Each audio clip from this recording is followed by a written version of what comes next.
All right. Well, I want to formally welcome everyone to today's Lunch with Haley webinar. I'm David Stearns, co-CEO with Haley Marketing, and welcome to our annual Staffing Industry Analyst Executive Forum recap. Like past years, there was a lot to take in. This was the biggest executive forum ever in terms of attendance. In fact, I know, guys, I was really guilty of this, that I went to add my notes and realized, wow, anytime there wasn't a keynote, somebody grabbed me for a meeting, and I didn't have that many sessions that I was at compared to years past. All right, so what we're going to do today is we're going to talk about the keynotes. We did attend all of those. There was lots of good content. We'll share those.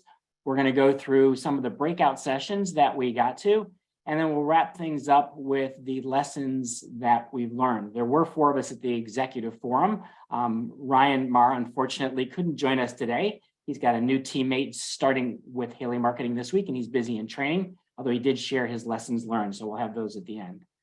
And I will get us kicked off with the keynotes. So the very first keynote, as always, is Barry Ason's State of the Staffing Industry. And this year he titled it The Next Generation of Staffing, which, given our timing of technology, which you're going to hear a lot of in today's presentation, probably couldn't have been a better title for the session. So Barry looked at a bunch of things: what's changed, what hasn't changed, where we're going. And in terms of what changed, he looked at several different areas, whether we're currently in the midst of a talent shortage or an ongoing talent crisis,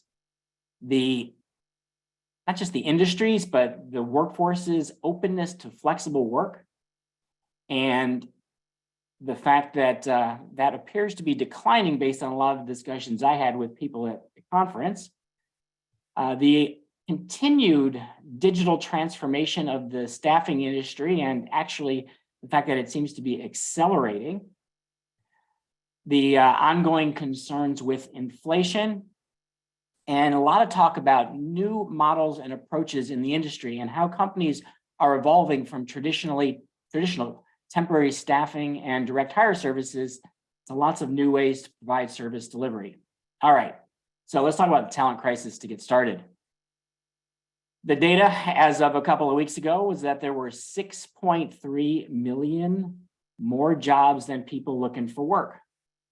And you heard it in the presentation Barry did at the 2022 Executive Forum. It came up again this year, talking about the great retirement, the combination of baby boomers who are leaving the workforce, people who are still choosing not to participate, and other causes have reduced labor force participation.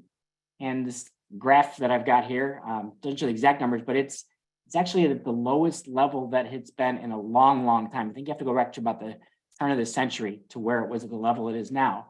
And what that means is you have too few people participating. I mean, if you look at the graph, it only shows we've dropped from 6.45 down to 6.2, but that represents millions of workers who are no longer in the workforce, which is why you've seen that it's been really hard to recruit. And even as job orders are getting a little more scarce, filling the ones you have open is still a great challenge. And part of that is due to this next one, but quiet quitting, quiet hiring, quiet everything. We've seen it in the headlines for a long time, but what it's really about is productivity has declined.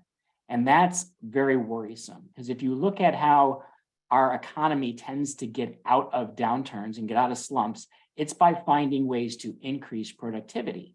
And if we're seeing workforce productivity decline because we're less efficient, well, then it's going to be more difficult to bring the economy around should we have a full-blown recession, more difficult to drive growth. But don't worry, there were lots of positive signs in this conference about things that will drive productivity, which we'll be getting to.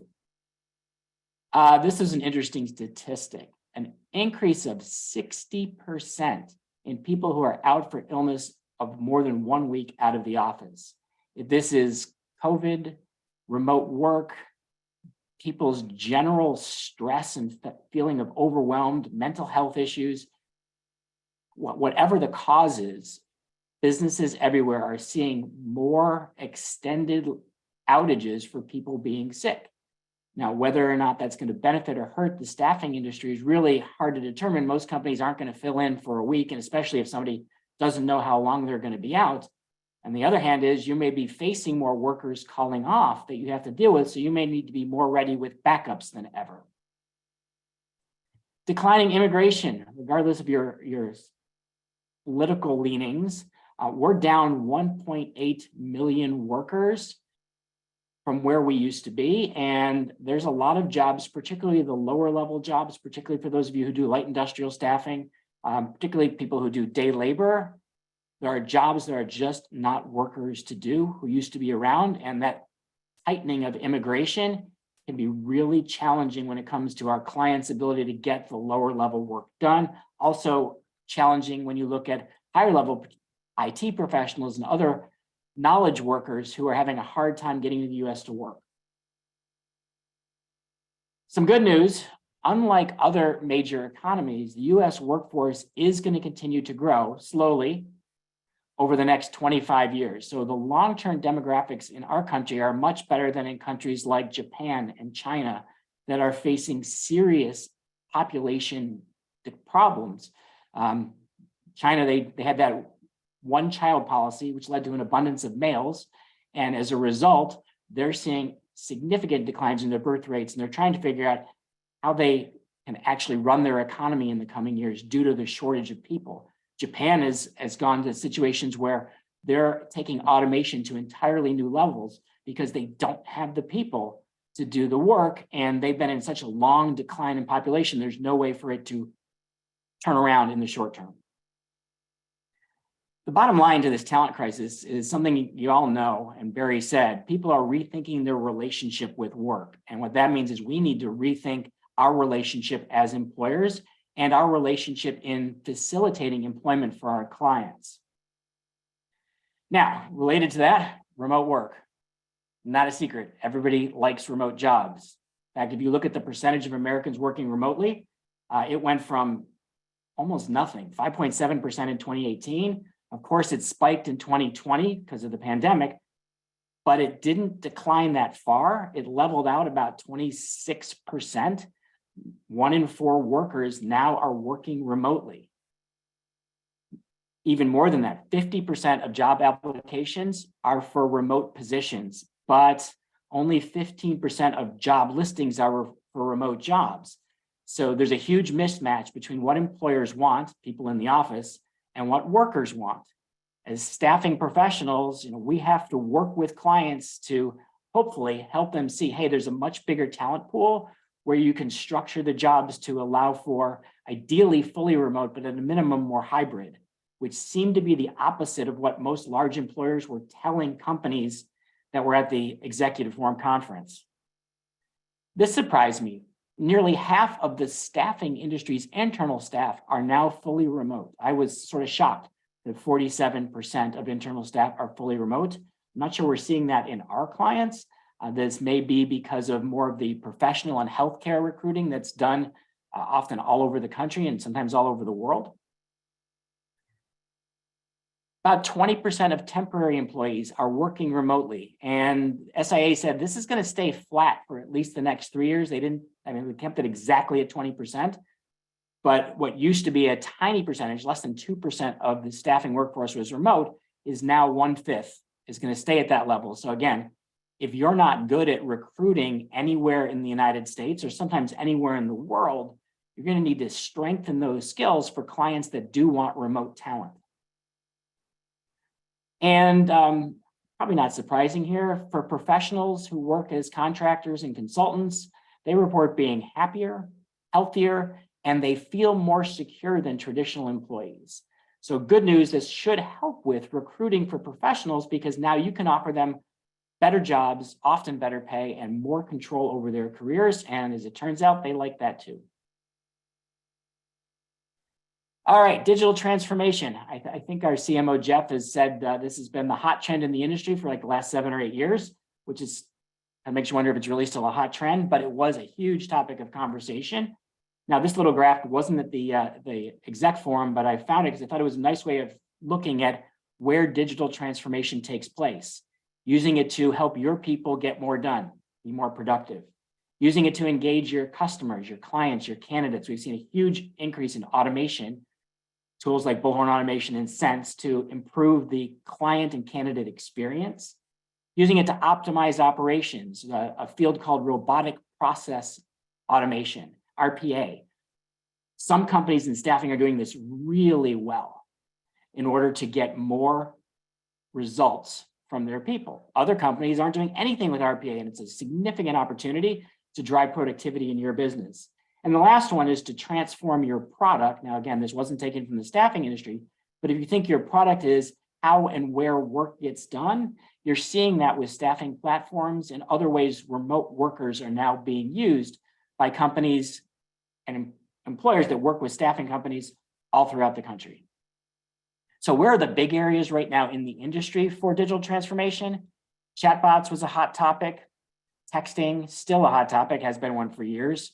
Sourcing automation, using tools to mine candidate databases, and in some cases, actually automate the outreach. I was sitting at a table with an executive from a healthcare staffing company, and they're using a voice-based AI system to do outbound calls, engage nurses, and they said it's working incredibly well.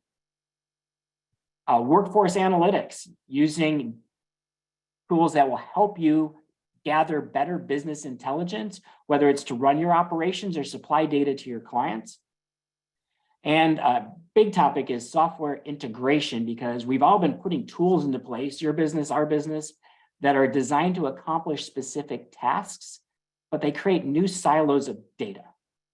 And a lot of companies are trying to figure out, how do we eliminate those silos so one system talks to the other, so we have a more unified view of how our business is running and the data we need to provide to our clients and data we need to run our businesses. All right, staffing platforms. These are if you think of Upwork, they're an example of a staffing platform. SIA Healthcare, as we've talked about before on our SIA recap webinar. They've created apps that are used for online staffing. And those apps as platforms are growing 5 times faster than traditional staffing. Now, part of that is just the way math works. It's growing at a larger percentage rate because it's much smaller. But the fact that it is growing at nearly 60% a year means it's more than doubling it's about 12 to 15 months. So if it's going to continue to double at that pace, platforms will become a significant part of the industry within the next several years, and in some cases threatening traditional staffing. And AI, Barry said, we've now hit the maximum height, the period of inflated expectations. I found this graph that sort of shows this. We're going through this with AI, which some innovation triggers it. We've had AI being talked about for years, and we heard things like autonomous cars. But then back in February, most of us heard about this thing called ChatGPT, and it changed our view of AI. And expectations about what we can do with AI have exploded. Now, if you look at the graph, that means we're going to go from the peak of inflated expectations to the trough of disillusionment. I love these names. Followed by the slope of enlightenment. I just want to know who wrote this. Clearly an English lit major who designed this. But the reality is we're entering a phase, and I don't think there's going to be that big a trough of disillusionment. I think what we're going to see is it's going to go from maybe overly hyped expectations to incredible use cases. And it's happening at a pace of change that I personally have never seen in my career. I've seen lots of technologies come in. Nothing has changed businesses and industries like ChatGPT. In fact, I've got a meeting tomorrow with my forum from my entrepreneurs organization group. And one of the topics that our whole group wanted to talk about was AI. And so one of the guys who was dealing with a couple of our members who didn't think AI was going to disrupt this business, he went to ChatGPT and just typed in, how will AI disrupt industries? And got back a list of about 20 different ways that AI platforms will disrupt industries. So if you've not played with ChatGPT, go run that prompt and go see what it's going to do, because staffing and recruiting are industries that are going to be heavily impacted by AI. You're probably going to hear that a few more times today. All right, inflation. Good news, it's coming down. Bad news, it's high.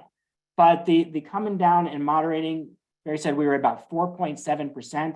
Looks like it's going to stay relatively flat. That's above where the Federal Reserve wants it to be at 2 to 3%, but it's a tolerable level, unlike the pain we had last summer and last fall. And what Barry pointed out is inflation tends to have a positive impact on staffing revenue as long as it's pushing up wages, because we're all paid based on a percentage of what our bill rates are or the fees we charge for placements. So inflation isn't necessarily a bad thing unless your costs are rising faster than pay rates, in which case you have to figure out how to either control those costs or through productivity, effectively reduce your average cost of delivery. You may say this, have the same argument with your clients when they're looking at the cost of staffing, saying, I can't believe we're spending so much, and saying, yes, but if we're giving you more productive employees, the cost of our people per unit of output is probably less than the cost of your people because ours are more productive, they're fully engaged in their work, they have less downtime. New models. All right, one that affects large employers, there wasn't a lot of talk at the conference, is direct sourcing. And if you're servicing very large buyers of staffing, that's anticipated to become about 20% of total staffing spend. It's a bit of a threat. For most of the people listening in today, you're probably not serving the giant enterprise buyers of staffing. So it's not as likely to be a threat to you, but you should be aware that more companies are looking to bypass the staffing industry and do their own direct sourcing. But as they're doing that, some staffing companies are building models to facilitate that process. I love how our industry adapts. Another thing is staffing firms getting more into a full range of talent solutions. So you may have seen this graph from SIA before, talks about total workforce solutions. I'm not going to go through all the things on the graph, but there's just lots of places that staffing companies can add value by doing more in terms of workforce management. What we traditionally do is that gold circle in the middle, and all the other things are around it. Independent contractor management, statement of work consultants and project solutions, freelancers and online workers, creating staffing platforms to manage them. Crowdsourcing. I don't see a lot of staffing firms doing that, but crowdsourcing is a subset of the freelance and staffing industry. Beyond that, staffing companies are doing more that looks nothing like staffing. Human resources consulting, payrolling, and employer of record services, getting more into training, upskilling, and reskilling the workforce, focusing on helping companies with employee engagement and retention, and outsourcing other services. So the idea is, as you look at your business, you really have to look hard at your clients. And as their businesses are evolving, as they're dealing with inflation, they're dealing with slowdowns in their industry, how will their talent management needs change? Then come back to this picture from SIA and say, are there things we'd be good at doing that our clients need? And that may provide lots of opportunities, not only to get into new lines of business, but to increase your value proposition. I'll give you one very personally. We had a client of ours that was looking at an RFP for the state that they're in. And the RFP required them to not only provide staffing, but to assist with recruitment marketing. So they contacted us and said, hey, do you want to go in with us on this RFP? And we said, absolutely. If we can jointly go in and present a recruitment marketing and staffing hybrid solution, gives you guys real differentiation because you're staffing, we're recruitment marketing, really nice mix to present to this state. I haven't heard the results yet, but it's just thinking about new ways to develop partnerships and new ways to service clients. And I love that this client of ours reached out to suggest that. Oh, and last one, online job advertising. Sorry, I forgot there was one more on the screen. All right, bring it to the end with Barry's presentation. Where are we going? So recession, everybody wants to know, are we going to have one? And the data said we're in the most highly anticipated probability of recession since 1968. But we're also at the lowest unemployment, so I hate to say it, Barry didn't have an answer. The good news is they're thinking that if there's a recession, it should be relatively mild. Bad news is everybody's thinking there will be one, and we have a way of bringing things to reality when we believe it's going to happen. So it's a good time to make sure your business is well prepared. The staffing industry analyst and Bullhorn staffing indicator went negative in September 22, and it's the first time, and it's still, if you look at the year over year, it's down as of February of this year. So good news, there's some positive week over week data happening this year, but we're still down 11 to 13%. But better news, SIA is forecasting the industry will be up this year, 2% for the industry as a whole. Clerical will be up 3%, light industrial up 5%, IT up 8%. Healthcare was the only negative, down 9%. Although the big change is this has now become the largest segment in the industry, surpassing light industrial. And a lot of that drop isn't because of a decline in demand. It's more of a decline in bill rates and pay rates because of the end of crisis pay at the hospitals. Accounting and finance up 7%, engineering up 5%, placement and search up 5%. That's another usually indicator of downturns is that direct hire business goes away, and they're actually predicting stronger growth for that industry segment than the industry as a whole. So wrapping it up from Barry, the good news is it's still a good time to be in staffing. The long-term drivers are there. We've got long-term talent shortages. We've got a changing view of the workforce, which favors flexible work, project work, remote work. And as staffing organizations, you're ideally positioned to help companies find better ways to get work done. It's going to change from traditional temp help and direct hire, but your value is going to continue to grow in the years to come.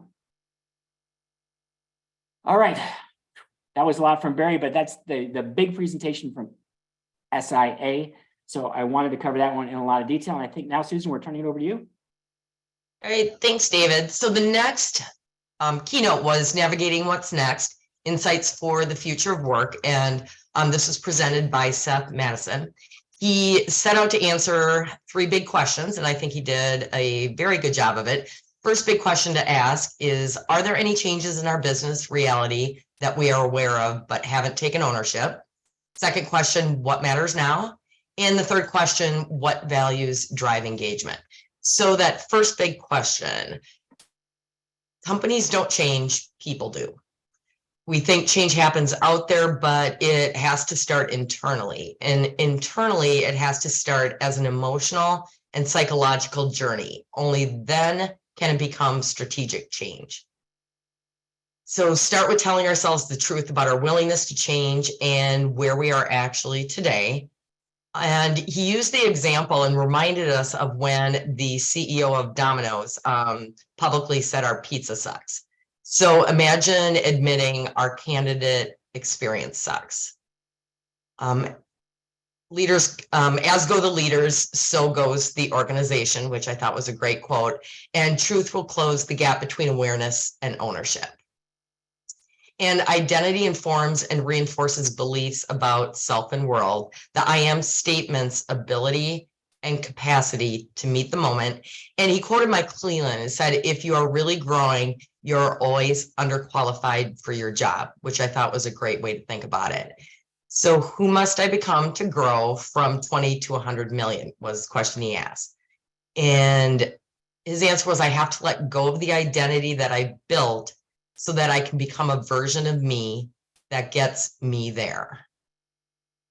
So the second big question was, what matters now? So COVID impacted our values. We started asking existential questions about what really matters and how we want to spend our lives. Oracle did a survey of 30,000 people, and 92% reflected on their values in the last 3 years. And 88% had a new evaluation of what success looks like to them. So what you value determines what you do, and there are 56 core values that determine what we do. And Seth showed us the 56 on the screen and asked us all to prioritize 5. I don't know if indecisiveness is a value, but if it was, I had a tough time with this one. So the example he gave was nurses' values are very different than the general public. Their top values were community, compassion, and service to others. So you have to communicate the why and the who to these nurses. So celebrate who benefits from their service and how often. So the third big question, what values drive engagement? We've been studying engagement now for 40 years, and still 70% of people are underengaged. In fact, it went down another 2% in 2022. So clearly we're missing something. For 50,000 people surveyed, one word was consistently tied to engagement and performance, and that was love. That kind of surprised me, but as he went on, it made perfect sense. The opportunity to do work I'm good at and that I love is the key. So can we get this at least 20% of the time? That was his magic number. So love is an act of nurturing compassion. Look to your values to find the love, and tied it back to that value exercise we did. Then help your people find their love. You have to help yourself first. And do you know the parts of their jobs that they love. And lastly, he stressed to love your people. All right, so that was from Seth. David, I think you're up next. All right, so next session, a keynote was a panel discussion with a number of CEOs who had grown their business from startup to north of $100 million. And the presentation opened recapping a book that Barry and Mike Cleland had co-written, 5 Disciplines of Top Performing Staffing Firms, where they looked at how to create breakthrough growth. So if you've never read the book, go to Amazon, pick up a copy. It's really good. The 5 areas are about commitment, direction, culture, talent development, and execution. It's really commitment to who you are, what you want to accomplish. It's providing direction for the team, creating a culture that lives your values, developing people and helping people to perform at higher levels through training and technology, and then ultimately about the execution of your services. And the book goes into a lot more detail than that, showing how staffing companies that are top performers do things differently than those who are average performers. Now in this panel, with the opportunity to, it was supposed to be a Q&A where they would ask the group a question about how they grew and then get a variety of different answers. So what we tried to do for this slide is just document some of what we heard. So one of the questions is about, well, what were the keys to your growth and to getting to that $100 million level and up?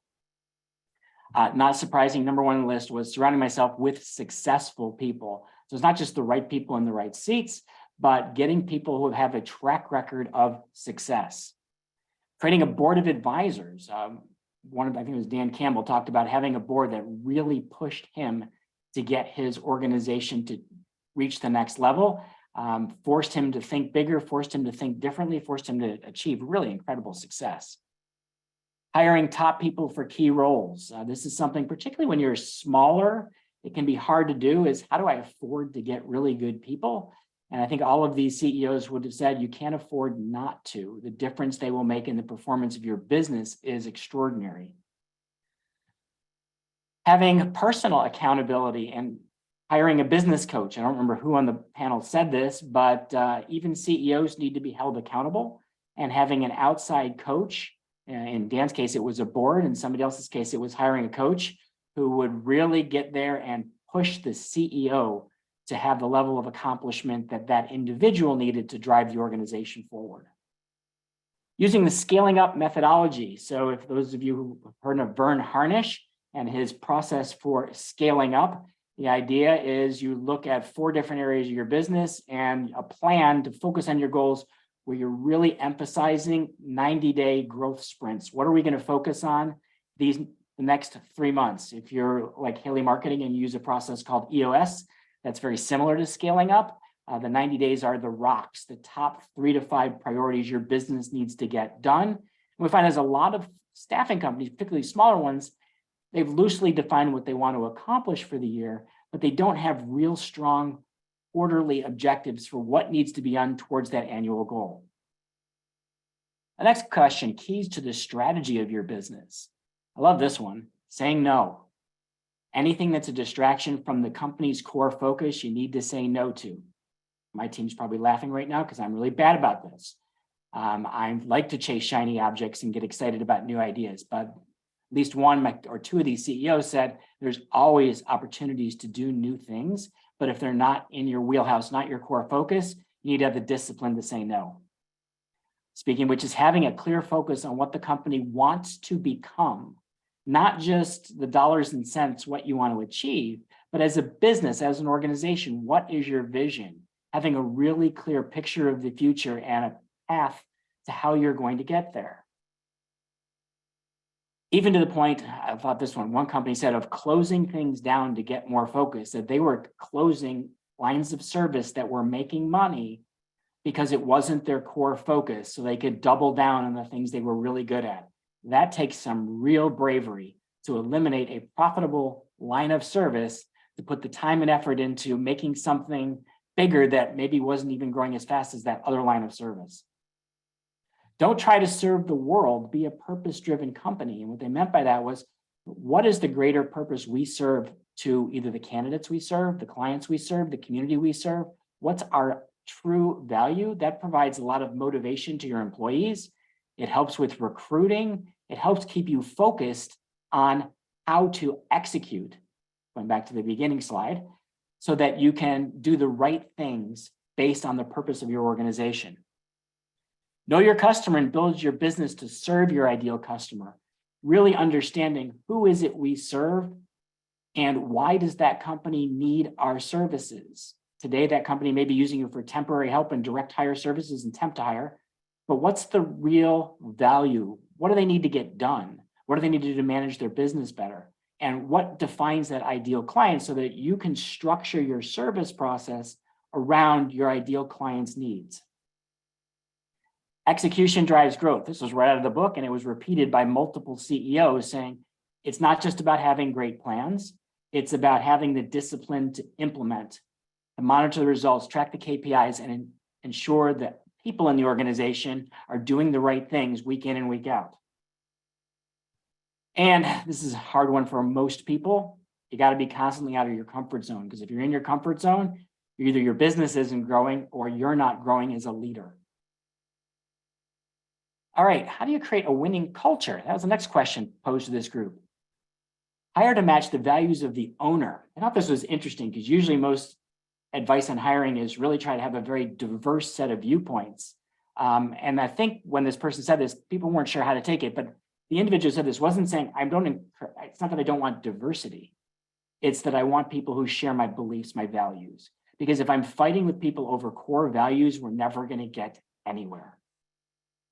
Have fun. Celebrate. Staffing is a hard business. Recruiting is even harder part of the business. And making sure that you inject fun into the workforce to sort of counterbalance all the stress that comes with being in our industry. Ensure your people know you're working side by side with them. As a leader, how often do you get into the trenches? How often do you do things that are on the front line, dealing with customers, helping to deal even the smallest issues? I know I've heard a lot of CEOs joke that, I'm the one who's willing to pick up the gum wrapper on the sidewalk. But you have to have that attitude. The minute you think you're separate from the people on your team or you're somehow above them is the minute your business is starting to fail. It's your history, your values, and your stories that define your culture. It's not the foosball tables and the lunches. It's really the legends that you create about what you've done for customers and how those become the stories that you tell to everybody about how your organization lives and who you serve. And I love this concept of thinking about building stories that are the foundation for the company's beliefs and attitudes. Culture comes from who you hire, promote, and fire. So we all try to hire A players, which is difficult, but then choosing who do we promote and who do we get rid of, not necessarily based on seniority, not maybe just based on performance, but based on the combination of performance and culture fit and what they're doing for the future of the organization. And no service company can maintain customer loyalty without employee loyalty. So creating that winning culture is essential in the staffing industry because you've got to serve two sets of customers. You've got to serve the employers, you got to serve all of the candidates. And that's a lot to do without employees who are really engaged as part of a team and as part of your organization. All right, execution is the key to success. So what does it take to have successful execution? I love this statement. It wasn't really how to do it, but the difference between a dream that comes true and a hallucination is execution. So you have to integrate strategic management into your operations using technology to give you business intelligence, technology to automate process, to technology to keep things working the way you want them done. Ensure people are held accountable to your data. Make all priorities and accountability highly visible. I remember walking through the office of an executive recruiting firm, and everywhere in the office were big TV monitors, and every recruiter's performance in real time was up on the screens. And so you know how many interviews they had that week, you know how many placements they made, you knew the dollar value of the revenue they produced, and it was all there for everyone to see. If you were the star performer or the bottom, they made it highly visible. That was the culture they were trying to create. But in your business, our accountabilities, our priorities, highly visible so everybody can see them, whether it's at the level of the individual, the team, or the organization as a whole. Make sure everybody knows their part in the big picture. Does every one of your recruiters understand their role in the future vision of what your company is going to become? Every salesperson knows that, every branch manager. As you add more people, as I'm sure everybody here knows, management, leadership gets way more complicated. It's not like 1 + 1 is 2, it's like 1 + 1 is 5 when it comes to complexity as your team grows, because you have more people intersecting, more collisions of ideas. That's great for being creative, but it's tough for management. So you need to make sure there's alignment on goals. You also have to make sure you're building line leaders, because as you grow, that's going to become your biggest bottleneck, is getting the next level down to be as good as you are at everything. I remember hearing a speaker outside the staffing industry say, if you can delegate 85% of what you do as well as you do it, that's really successful delegation. You can do it and move on. You also want to look for, when you're delegating, people who can grow revenue, not just people who can run operations. So they have to understand the value of your services, whether they're in a sales-related supervisory role or recruiting or back office. Do they know how to help your business become more profitable? You also want people who are good at training, who can help anybody you bring on the team get up to speed faster.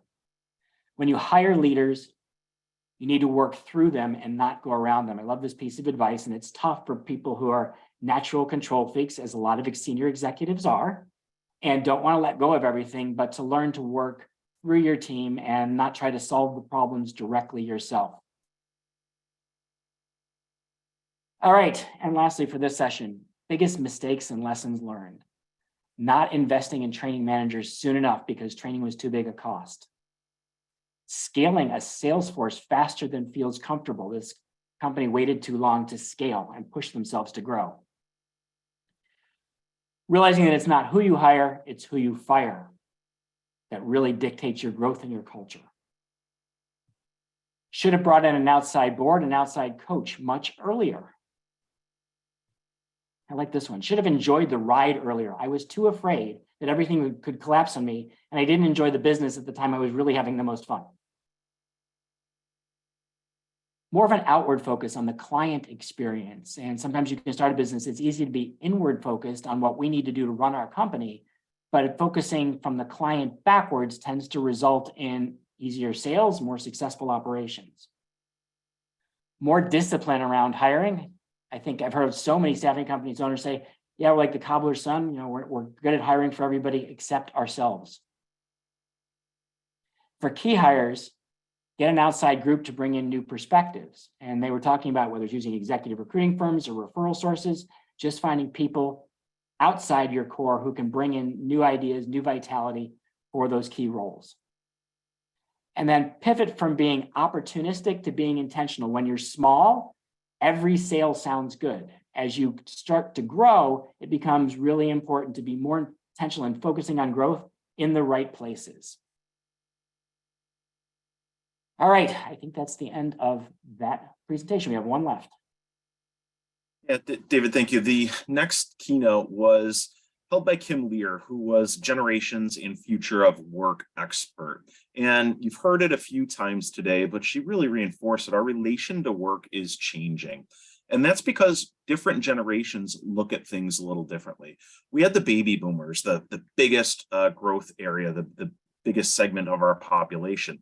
And we're seeing record retirements. David shared that earlier, and Barry mentioned in his opening keynote that we've never seen retirements at the level that we've seen since the beginning of COVID. And it's not necessarily going to slow down. That generation is easing out of the workforce. But as companies, we need, they called it an off-ramping program.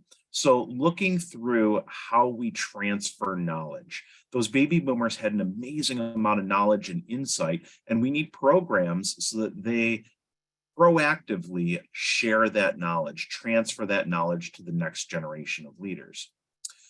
Then we have Gen X, and Gen X came in and were fiercely independent. So this was one of the first, the first sections that really had latchkey kids that were coming home. Both parents were working. They had to be independent to survive. Along with that comes some skepticism.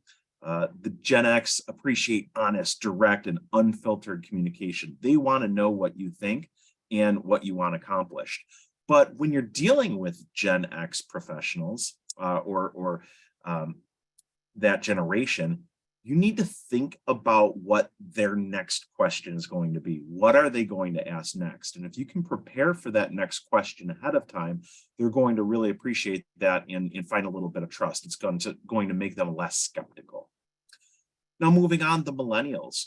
Millennials are seen as very collaborative. They like to work in group environments. They like input from different sources, but they're also risk averse and they're in search of meaning. So when looking at how you recruit, how you engage with millennials, we need more collaboration. They want assurance that they're doing the right thing and moving in the right direction. They want more empowerment, they want input, and they want to be able to show their worth. And now Gen Z.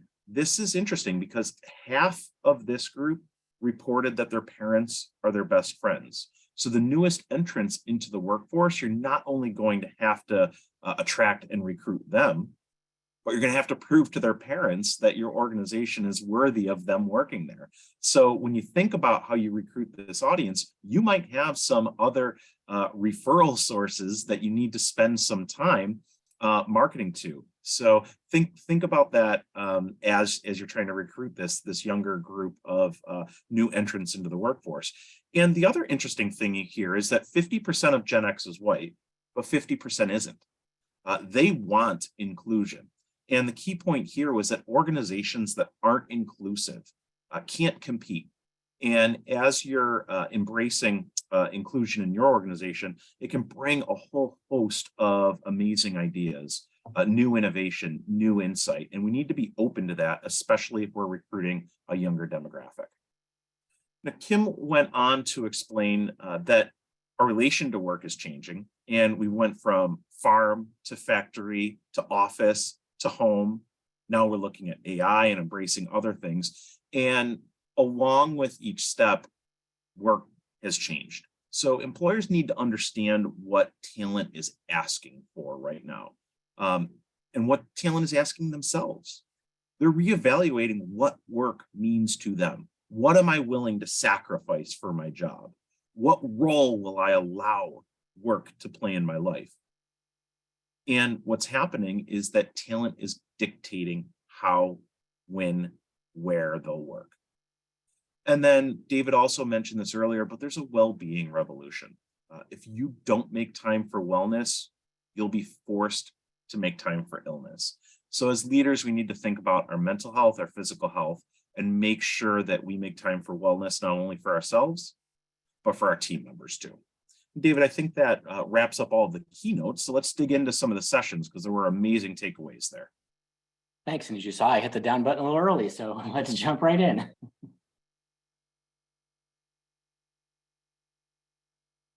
I promised myself I wouldn't be the first one to not unmute. Okay, so riding the economic waves, what I wished I knew before the last recession. This was a great panel discussion. I really enjoyed it, despite the kind of depressing subject matter. So there was common agreement amongst all the panelists on three main points. The first one was internal communication is critical. Mahfouz said, be transparent and show your team you have a plan to avoid panic, and the team will rise to the occasion. Kara said, over communicate, tell them the truth, and most importantly, allow them to ask questions. And Tammy said, understand what the field is talking about and make sure it's aligned with the company vision. A lot of chatter out there. You need to make sure that you're on top of it. The second main point was to invest in technology. Tammy said, look to the future. And she shared that Pride staff had significant growth after the last turndown. The panel's recommendations for technology were conversational AI. So yet another session where AI was brought up, employee engagement technology, AI job matching, and anything that's going to make your front office team's jobs easier, and as well as use of self-service tools for the talent. And when selecting, make sure you can measure the ROI. Focus on the technologies with the shortest payback period.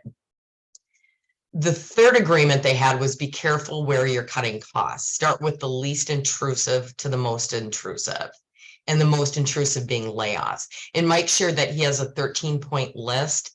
They start at the top, work down until they can stop. And it was major point, do not cut sales.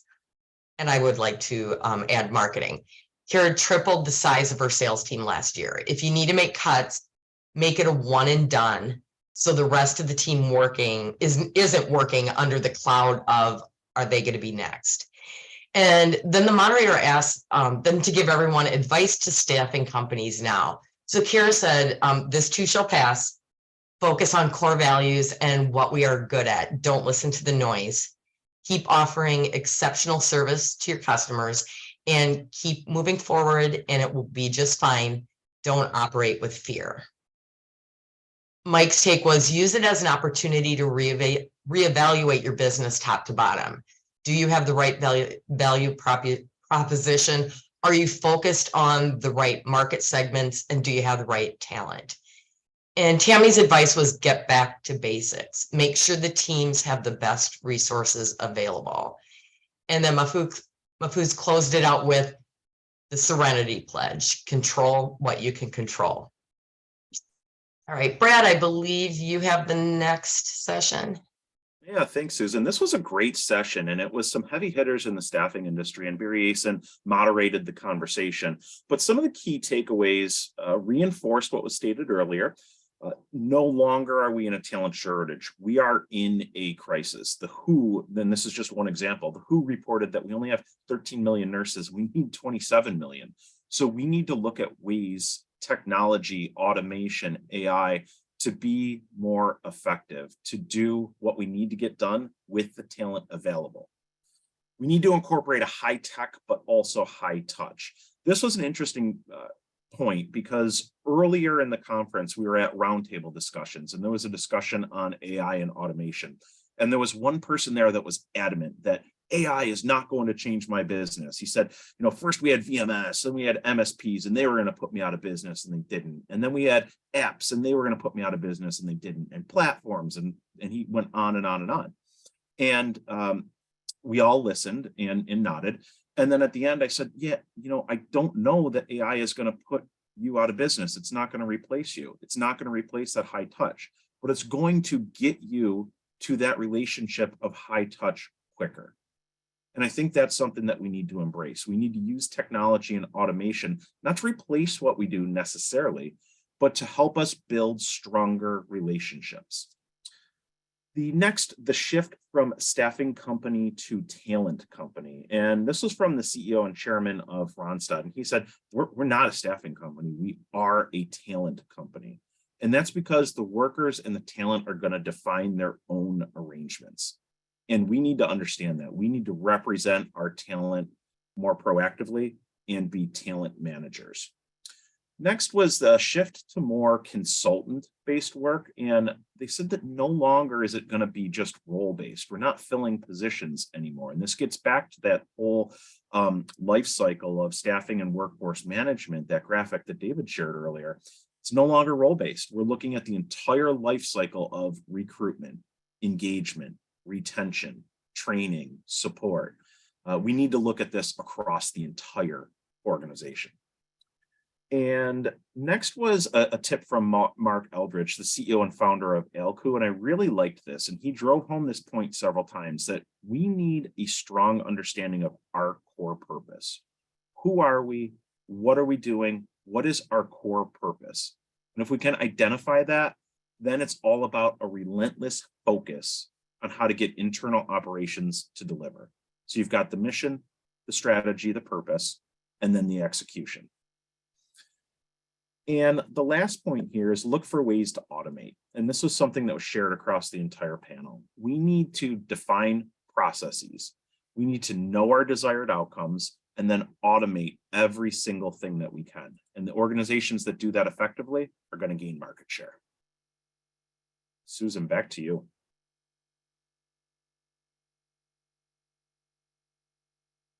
Thanks, Brad. Okay, so the session was Double Jeopardy, the big legal challenge. And before I begin this, I want to say I made sure I took very good notes, but this takeaway should not be construed as legal advice from either myself personally or Haley Marketing. So this format that they did was really fun. It made what is typically kind of a boring subject very engaging. So what they did was they presented different legal scenarios to us, and then we had to vote based on multiple choice what we thought the answer was. So the first takeaway that we got was long-term effects of COVID are considered a disability. So the scenario they gave is Sally entitled to work from home as a reasonable accommodation for a disability due to fatigue and difficulty concentrating from COVID? And the answer was yes. So a discussion ensued about what happens if the client says, just send me another person.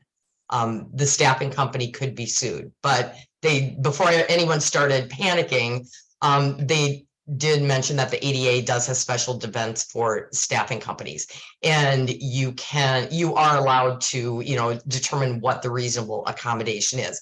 Just because the employee is asking for work from home, that accommodation can be solved another way.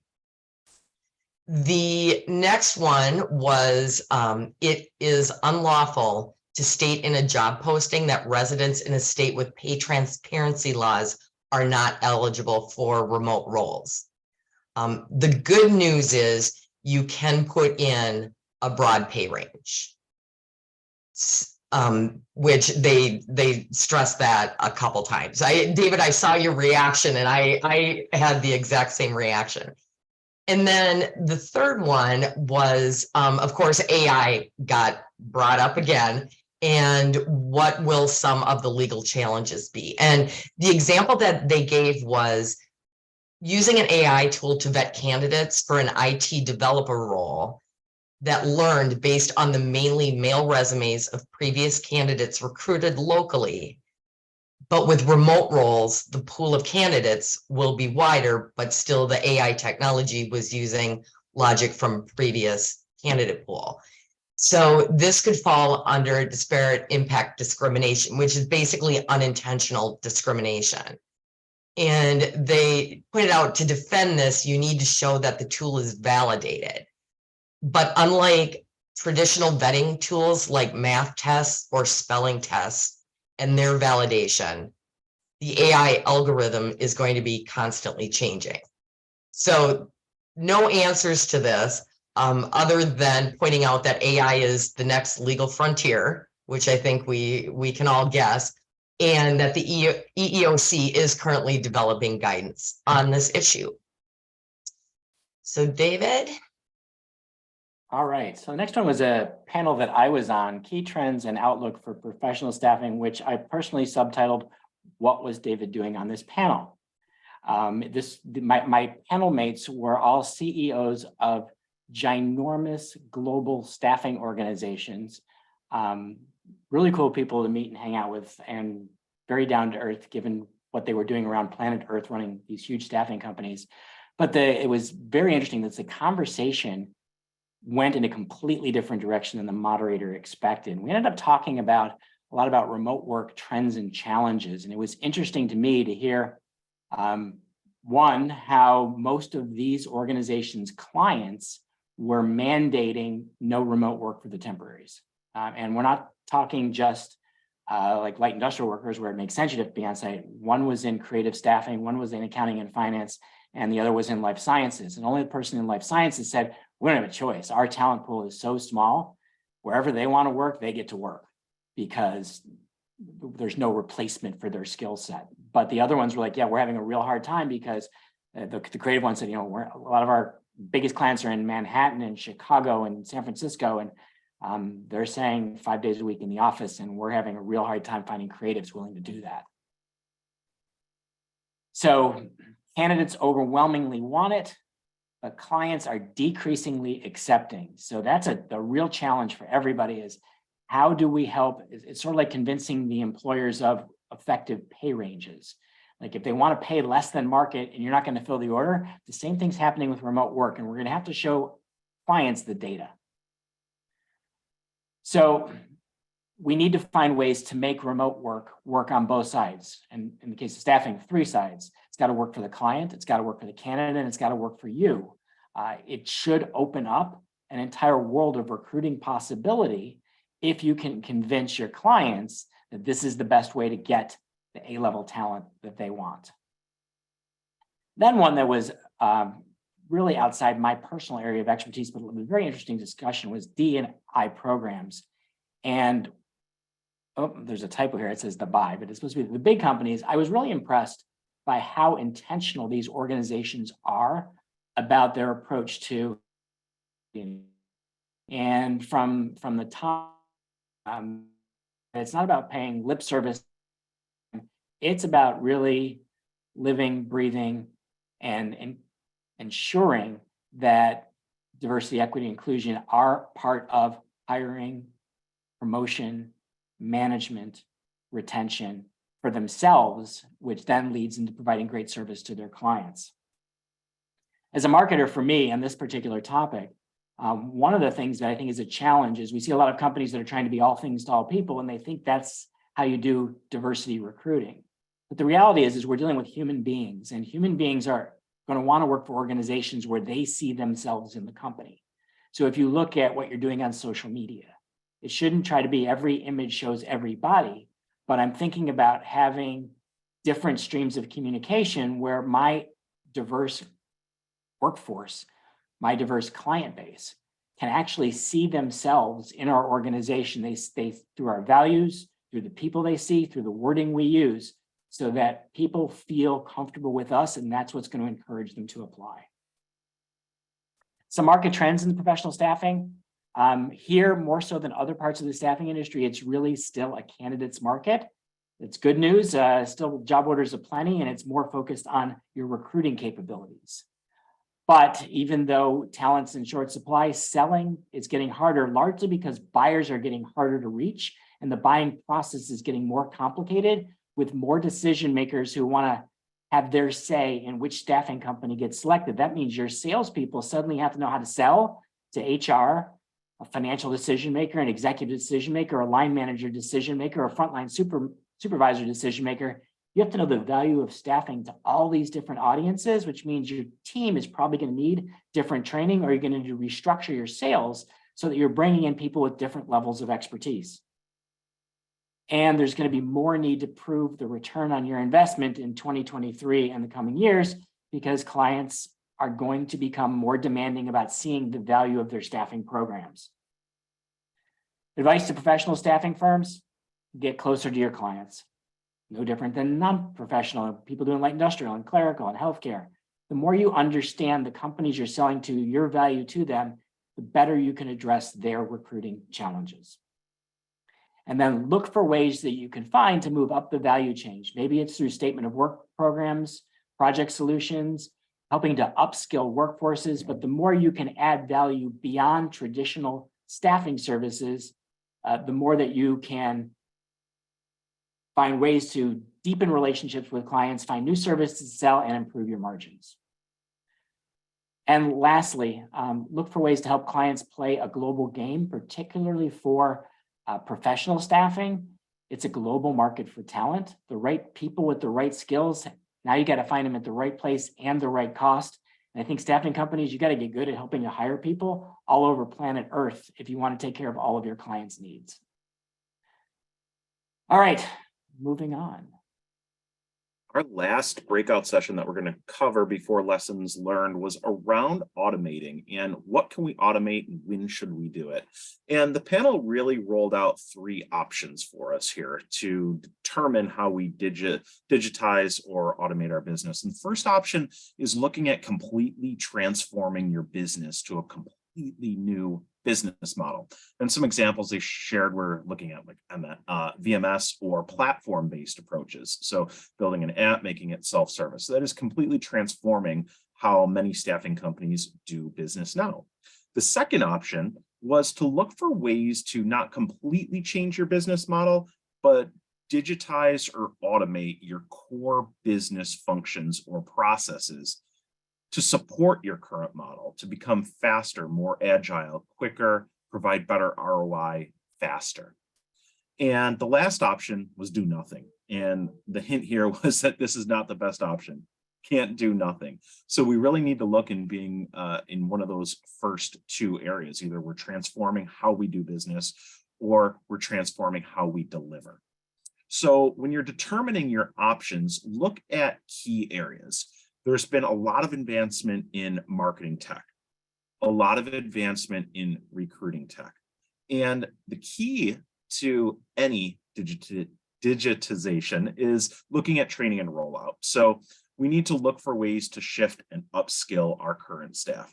And the key takeaway here is that the technology itself usually doesn't fail, it's the rollout that fails. So when looking at incorporating anything in marketing tech or recruiting tech, business operations, make sure that you have a plan in place to onboard your team so that they fully understand the why and the how this is going to happen. And not just why it impacts the business positively, but how and why it can impact them personally.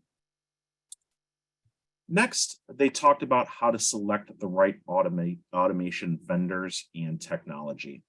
And they outlined 5 key points. First, you want to understand who you are and where you're going as a business. You need to identify this.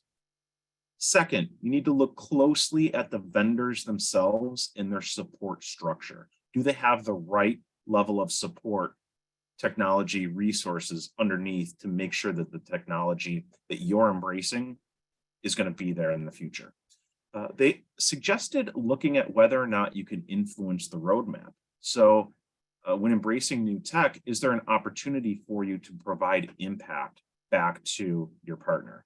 And next, does that roadmap that they have align with your roadmap, making sure that you're not going to necessarily outgrow the technology? And last, they suggested evaluating systems that integrate with your ATS already, if it's available.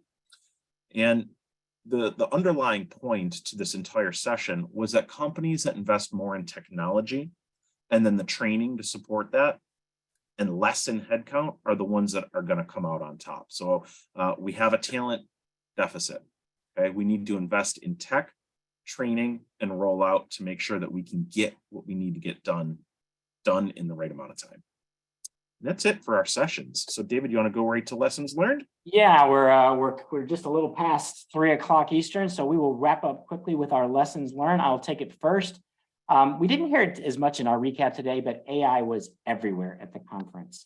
Not a big surprise with ChatGPT coming out in February, but it's rapidly being integrated into staffing technologies, and it can also should be integrated into sales and recruiting. I was on a vendor presentation panel. I think there were 13 or 14 of us up there. Nearly every single company talked about how AI is being incorporated into their solutions. And if your vendors are bringing it to you, you're going to think your clients are going to want to know how you're using it to make your service more productive. Not a surprise here, but big staffing companies think differently.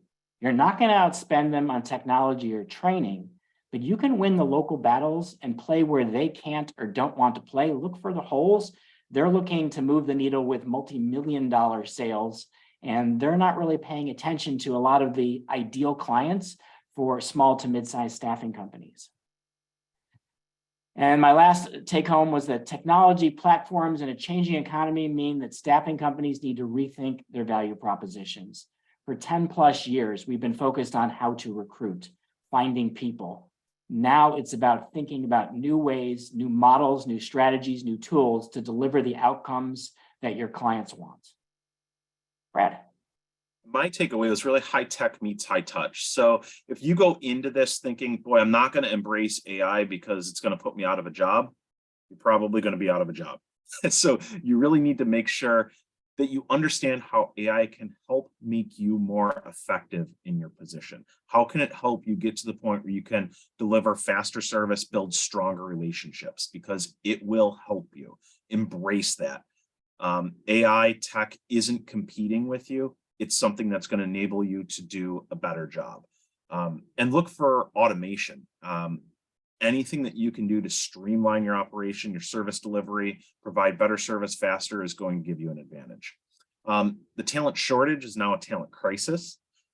And I heard this term hoarding talent or talent hoarders thrown around. And companies may not need all of the talent they have right now, but if they can find a way to engage, embrace, and keep that talent in their organization, they're going to be ahead. We also will need to leverage AI and automation to get more done in the absence of available talent. So we're going to have to manufacture our own talent and utilize our talent more effectively through AI and automation.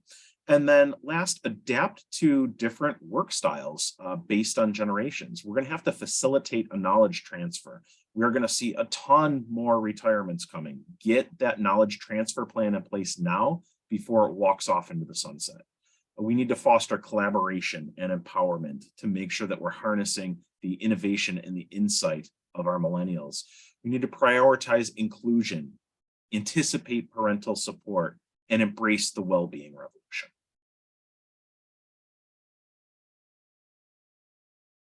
Susan. All right, my takeaways. Not surprisingly, AI is the next industry disruptor, and staffing companies that don't embrace it won't be able to compete. My second takeaway was, and you've heard this a couple times during the session, there's a large opportunity for staffing companies to increase the services they can provide to their clients. And it is probably going to be more than an opportunity and will become a necessity. And then Gen Z relates well to their Gen X parents. And it kind of occurred to me as a Gen Xer, this is a leadership opportunity that I can take advantage of.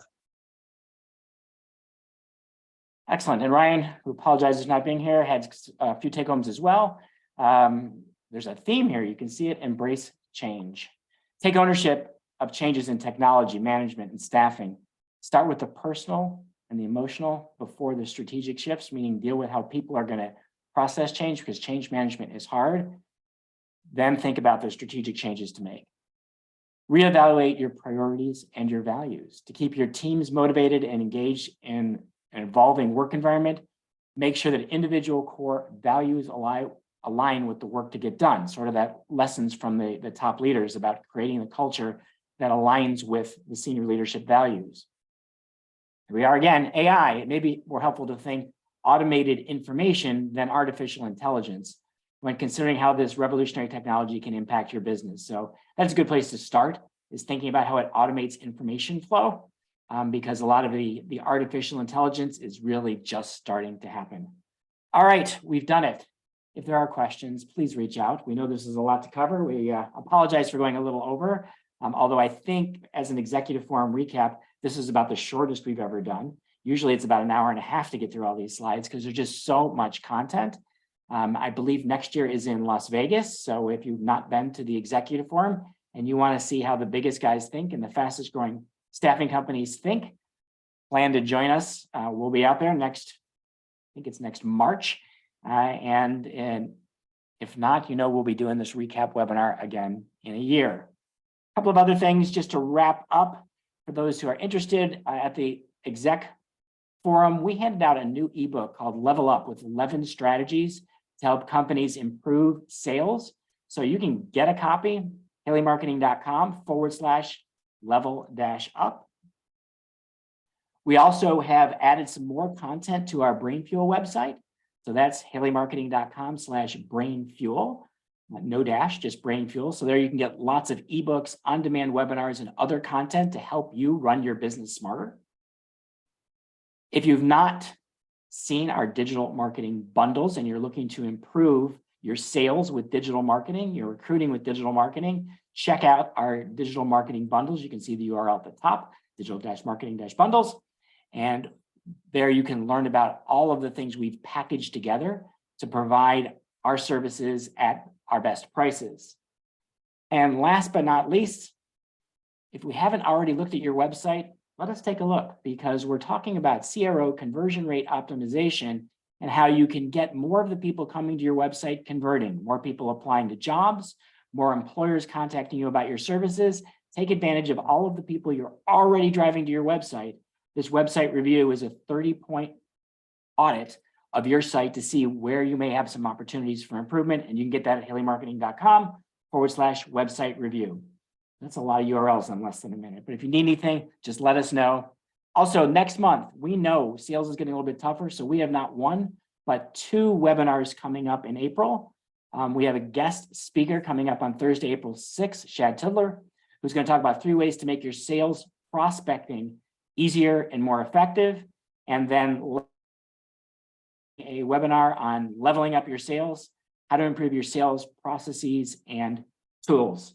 All right, guys, I want to thank you both, Brad and Susan, for helping to recap everything from this year's Executive Forum.